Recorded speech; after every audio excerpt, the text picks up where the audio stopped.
여러분 제가 과거에요 음성의학회라는 세미나에 다녀온 적이 있습니다. 이게 한 6주 정도 교육과정 일주일에 한 번씩 받는 거고요.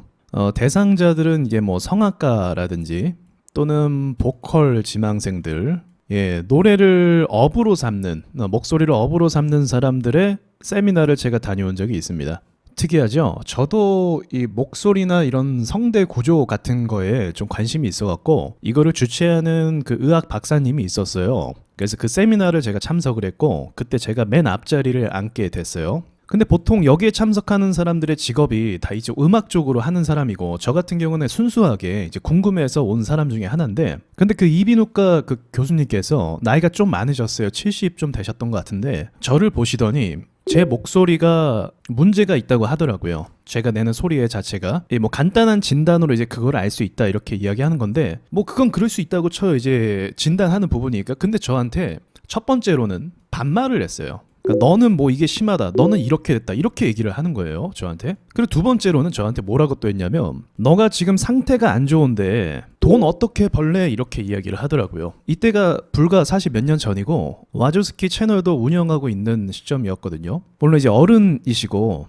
저보다 연배가 훨씬 많으시고 또 이쪽에서 권위가 있는 분인 건 제가 인정을 하겠지만, 근데 그렇다고 해서 이제 저를 그렇게 본 거죠. 저를 이제 어떤 보컬이나 저를 뭐 성악가나 뭐 이런 음악하는 사람으로 본 거예요. 거기 참석한 사람들이 대부분 그런 사람들이니까요. 근데 그렇다 할지라도 이제 저한테 반말을 한 것까지는 뭐 이해를 합니다. 사실은 이제 듣는 학생의 입장이니까. 근데 돈은 어떻게 벌래 하면서 핀잔을 주면서 확 뒤를 돌아서 가버리더라고요. 저는 이 부분이 사실 굉장히 불쾌했어요. 왜냐하면 그분이 의사시긴 하시지만 제가 사실 그분보다 돈을 더 많이 벌 수 있다고 자신할 수 있거든요. 근데 그렇다고 해서 제가 그분이 강의하는 자리에서 뭐 이렇게 무례하게 뭐 따지거나 그러진 않았죠. 그냥 이제 그렇게 기분 나쁜 상태로 그 뒤로는 이제 6주 과정인데 제가 그 뒤로는 참석을 안 했습니다. 2주차인가 3주차에 그런 상황을 겪었고 기분 나빠서 이제 그런 사람한테 배우고 싶지 않다 해서 이제 가지 않았어요. 자, 여러분 제가 이 이야기를 왜 하는 거냐면요, 제가 이 경험을 하고 나서 생각을 곰곰이 하다 보니까 이런 생각이 문득 들더라고요.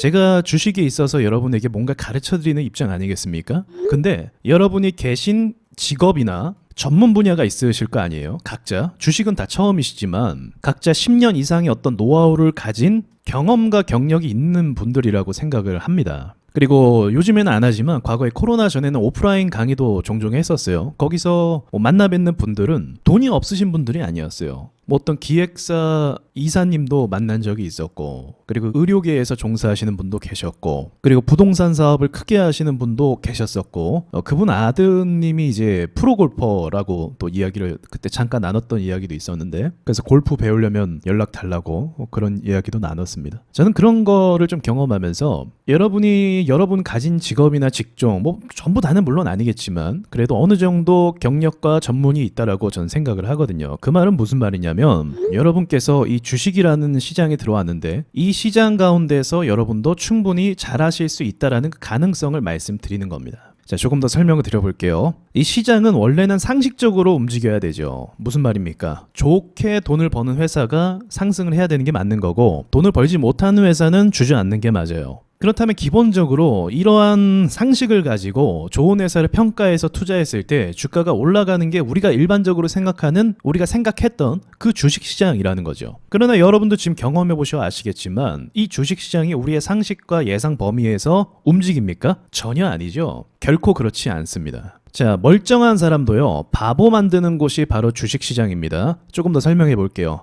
주식이 한 종목이 있어요. 근데 이 종목이 평범하게 움직이면 투자자들은 평범한 판단을 할 수가 있어요. 급한 판단이 아니라 좀 차분하게 판단할 수 있는 기회가 있단 말입니다. 자, 그런데 이 주식시장에 갑자기 변동성이라는 이름으로 주식이 뻥하고 갑자기 튀어올라서 급등을 하게 되면 어떻게 되는가? 평온한 상태에서 판단을 해야 될 것을 그렇게 판단하지 못하고 급등함으로써 당장 돈이 올라가고 내려가는 이 상황을 경험하다 보니까 판단을 잃게 만듭니다. 판단을 흐리게 만든다는 거예요. 예를 들어서 지금 시장이 폭락하고 있는데 이 폭락하는 상황 속에서 정상적인 판단을 하기 위해서는 좋은 회사는 향후에 가치를 인정받는다는 건 누구나 다 알고 있어요. 그런데 그 판단과 생각은 기본적으로 할 수 있지만 막상 시장이 변동성이 크게 작용하고 급락하고 빠르게 전개되니까 어떻습니까? 이 판단 자체가 흐려지게 되는 거예요. 여러분이 계신 분야에서는 이렇게 막 변동성이 크게 움직이고 빠르게 막 선택을 요구하는 상황은 아마 대부분 없을 거예요. 그런 세상은 없거든요. 주식만 그래요. 그러니까 아주 독특한 시장 가운데서 여러분이 주식을 하신다는 거죠. 그러면 이 급등과 빠른 판단을 요구하는 걸 만드는 그 주체는 누구입니까? 이유는 있어요. 명분도 있고 뭐 경제가 어떻게 돼서 이렇게 된다. 뭐 호재가 있어서 이렇게 된다. 그런데 제가 늘 말씀드리지만 여러분 같으면 지금 금리 인상한다고 해서 주식을 시장가로 집어 던질 겁니까? 그런데 내가 모르는 다른 누군가가 외인기관이라고 쉽게 얘기하면 외인기관이 금리 인상한다고 해서 외국인들이 던졌다라고 얘기하면 금리 인상이라는 건 우리에게 어떤 각인을 주게 되는 겁니까? 시장을 하락시킬 만한 요인이 되는구나 이렇게 생각하는 거예요. 근데 막상 여러분의 상식적으로 기업이 돈을 잘 벌고 경제가 문제가 없어요. 근데 금리 인상을 한다고 해요. 이 금리 인상이 호재가 될지 오히려 악재가 될지 아직 모르는 상황 속에서 시장가로 던질 수 있는 정신 나간 사람은 없다는 거죠. 그러니까 이 시장은요, 이 방향성이라는 게 급하게 급등하거나 또는 급하게 급락할 경우에 결국은 어떻게 된다? 투자자들의 판단이 흐려지게 된다. 금리 인상이고 뭐고 상관없이 그냥 차트 자체가 급격하게 움직이면 투자자들의 판단 자체가 흐려져서 올바른 판단을 할 수 없게 되어버리는 겁니다. 그래서 멀쩡한 사람도 이 시장에 들어오면 바보가 되는 거예요. 그러면 이 시장에서 바보가 되지 않으려면 어떻게 해야 될까요? 첫 번째는요, 안 하면 돼요. 이거 매우 솔직한 말이죠. 이미 손실을 봤지만 다음부터 이 비정상적인 시장, 불공평한 이 말도 안 되는 장난질에 안 놀아가려면 안 하면 돼요. 그런 거 있잖아요. 타짜들이 판을 짜죠. 이거 설계라고 하죠. 그래서 처음에는 돈을 따게 해주고 그 사람이 자신감을 갖게 해주고 신나게 해줘요. 그리고 나서 좀 서서히 안 되게끔 만듭니다. 그럼 이 사람이 잘 안 되네, 이번엔 좀 안 되네 하면서 뭐 딴 게 있으니까 이 정도 잃어도 되겠지 하면서 대수롭지 않게 여겨요. 그런데 본전이 사라지는 순간부터 어떻게 돼요? 여기서 무서운 거예요. 복구 심리가 생겨요. 복구 심리가 생기는 순간부터 사람이 망가져요. 도박도 그렇고 주식도 똑같아요. 복구 심리가 생기니까 어떻게 돼요? 자연스럽게 몰빵을 하게 돼요. 이게 돈에 대한 심리예요. 주식이나 부동산이나 다 똑같아요. 노름도 똑같고 돈에 대한 이 심리 자체는요, 사람들이 잃는 걸 싫어하기 때문에 복구 심리가 생기게 되고 이 복구 심리로 인해서 몰빵을 하게 됩니다. 자연스럽게. 이게 타짜들이 주는 설계 가운데 하나예요. 이 판이 크게 보면 뭐다? 주식시장이 그래요. 사람들한테 수익을 주고 돈을 벌게 해준 다음에 그 다음에 더 크게 올려서 고점에서 더 많이 사게끔 만드는 거죠. 손실을 보면 사람들이 손실 봤으니까 이제 나가야지 이렇게 생각합니까? 아니에요. 그렇게 생각하는 사람도 있지만 대부분의 경우는 난 번 게 있으니까 여기서 더 번 걸 투자해도 상관없겠다. 어차피 본전이다. 이 생각을 해요. 아니란 생각이죠. 근데 거기서부터가 세력이 노리는 노림수거든요. 이 시장이 그렇다는 거예요. 자, 그럼 두 번째 무엇이 있습니까? 여러분은 처음부터 다시 시작해야 돼요.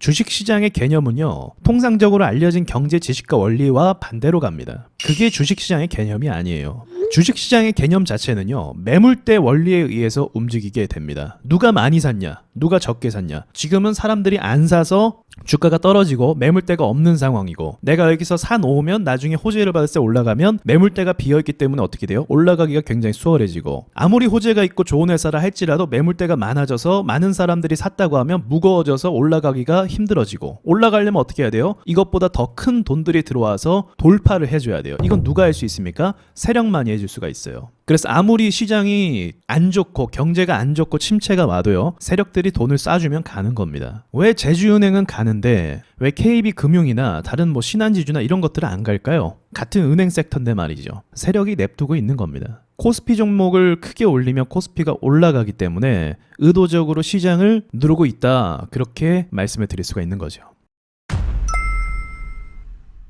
마지막으로 이 말씀 드리고 싶어요. 저한테 주식을 어떻게 시작했냐 묻는 분들이 계십니다. 과거에 어떤 분께서 저한테 그런 말씀하셨어요. 제가 주식하기 전인데, 주식을 배우면 노후까지 할 수 있다. 손가락만 움직일 수 있다면 주식 투자를 통해서 돈을 벌 수 있다. 그때는 주식에 대해서 제가 모르는 상황이기 때문에 이분이 실제로 주식을 잘하는 분이었어요. 그래서 이 관점이 저의 그 뇌리에 박히게 됩니다. 이게 주식에 대한 제 모토와 개념이에요. 그러면 어떻게 할 수 있겠습니까? 돈 버는 게 쉬워요, 여러분? 세상에서 돈 버는 거 진짜 어렵죠. 어렵습니다. 특별한 기술과 노하우가 있어야 돈을 벌 수 있어요. 그렇다면 주식시장에서 돈을 벌기가 쉽겠습니까? 어렵죠. 대부분의 사람들이 실패했다라는 이야기를 많이 듣잖아요. 우리도 이미 과거에 많이 들었을 거예요. 그럼에도 불구하고 주식을 쉽게 보고 들어왔다고 하면 그거는 오산이죠. 그래서 저 역시도 상승장에 들어온 게 아니라 저는 시장에 그냥 그저 그럴 때 들어와서 이 노라는 긴 목표치를 보고 주식을 시작했다라고 볼 수가 있어요. 그러니까 급하게 가려고 하는 것이 아니라 내가 모르는 곳이기 때문에 여기서 다양한 경험을 해야 된다. 그 관점으로 주식을 시작했다는 거죠. 처음부터 조심스럽게 할 수밖에 없었고 돈을 무리하게 베팅할 이유가 없었어요. 알지도 못하는 거에 어떻게 큰 돈을 때려박을 수 있습니까? 여러분께서도 주식에 지금 당장은 이제 수익 때문에 힘들어 하실지 모르겠지만 이거를 장기적인 관점으로 어쨌든 자본시장이 유지되는 한 주식시장도 계속 유지가 되거든요.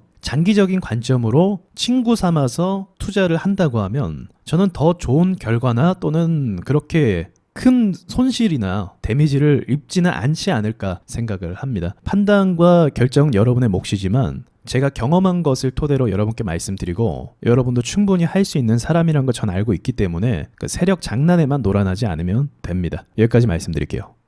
네, 안녕하세요. 와조스키입니다. 여러분, 드디어 와조스키 홈페이지가 개설이 됐습니다. 와조 인사이트라는 홈페이지인데요. 여러 교육 프로그램과 그리고 시황 분석과 그리고 세력주 종목 분석 그리고 특별히 세력주 매매 공식 책을 구매한 분들에게 챕터별 무료 강의를 해드리고 있으니까 오셔서 세력에 대해 공부해 보시길 바라겠습니다. 홈페이지 안에 강의는 앞으로 계속 업데이트할 예정이니까 홈페이지에서 뵙도록 하겠습니다.